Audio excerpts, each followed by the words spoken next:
করেছেন কি? কলম।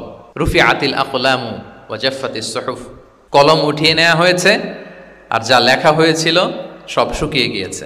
কারণ প্রথম আল্লাহ সৃষ্টি করেছেন কি? কলম। কলমকে আল্লাহ বলেছেন লিখো। আল্লাহ কি লিখবো? উকতুব মাকাদির আল খালক, মহাবিশ্বে যারা আসবে সবার কি হবে না হবে সব লিখো। তো লিখে ফেলছে, এখন যা হবার তাই হবে।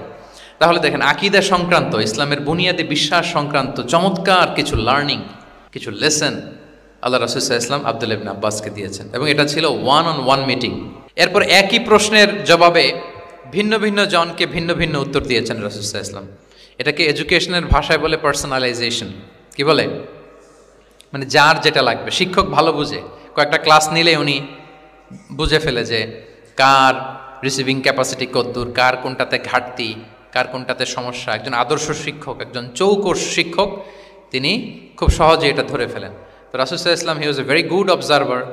তিনি বুঝে ফেলতেন যে কার কোনটায় ঘাটতি, ফলে একই প্রশ্নের উত্তর উনি এক একজনকে এক একভাবে দিতেন। কেন? Based on the need of the addressee, যার যেটা দরকার ওইটার উপর গুরুত্ব আরোপ করে, যার যেটাতে ঘাটতি আছে সেটাতে গুরুত্ব আরোপ করে তিনি এক একজনকে কি করতেন? এক এক রকম উত্তর।